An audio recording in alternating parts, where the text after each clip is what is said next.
Welcome everybody to a look at a new Radiance Films release, and it's 1984's The Man from Majorca. This is directed by Bo Widerberg, who also did Man on the Roof, which is behind me, another Radiance Films release. And this is a crime thriller clocking in at 107 minutes long. The only cast member in this that I've seen in anything else has been Sven Wollter, who was also in Man on the Roof, so we're a couple of other cast members in this. But he was also in 2022's The House, as well as The 13th Warrior, alongside Antonio Banderas. So, in the aftermath of a daring post office robbery on St. Lucy's Day, two Stockholm vice cops venture into a world of corruption, cover ups, and murder that takes them from the dirty streets to government officials. So, this is similar in a lot of ways to the director's prior film, The Man on the Roof, which I loved, for much of the same reasons.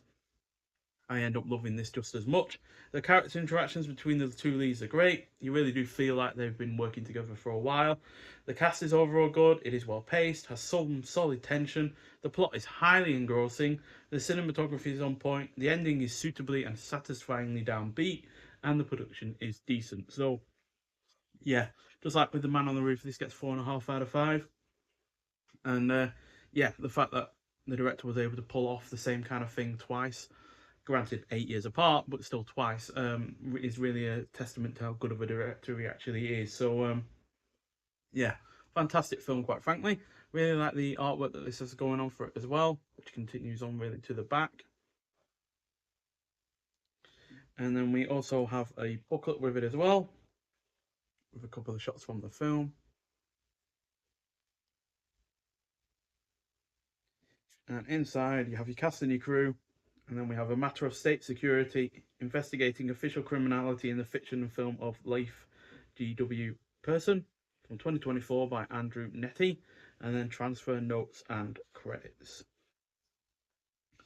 So yeah, again, we have shots from the film within.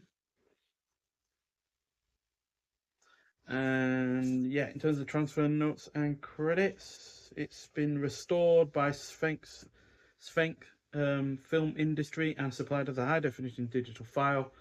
Its film is presented in the original aspect ratio with original stereo audio, and yeah, no issues whatsoever to report in terms of the film quality, in terms of the picture or the sound. So yeah, top marks from Radiance Films once again in that regard. We also get some reversible artwork. Let's do this first. So yeah, the reversible artwork, which has the original Swedish title. It's a bit more stripped back in terms of the artwork there, but I guess it works in its own right. And in terms of extras on the disc, we've got uncompressed mono PCM audio, on-set reportage including behind-the-scenes images and comments from the director from 1984, clocking in at 2 minutes. Then we've got the TV featurette featuring the director from 1984 with clocking in at 3 minutes long. Interview with assistant director Harald Hamrell from 2022, clocking at 24 minutes long. Then we've got an interview with Barry Forshaw, author of Nordic Noir from 2024, clocking in at 17 minutes long. Teaser trailer, gallery, newly improved English subtitle translation, and the reversible artwork and booklet that you've already seen. So, yeah, a superb film. Really, really do highly recommend it, especially if you're looking for some, more, underrated Euro crime thrillers. This is definitely up there and certainly rivals some of the other, crime thrillers from the time. You look at the likes of Long Good Friday or other struggling to think of other ones now off the top of my head, but yeah, basically in that kind of same kind of wheelhouse, really, to be honest. But yeah, it's great to see that it's as good as The Man on the Roof, and to be honest, this is actually the one of the few Radiance films that I've seen, Radiance films releases that I've seen before it was actually released on Blu-ray, because weirdly enough, this is actually on Netflix in the UK, which I was surprised by when I put this on my watch list after seeing The Man on the Roof.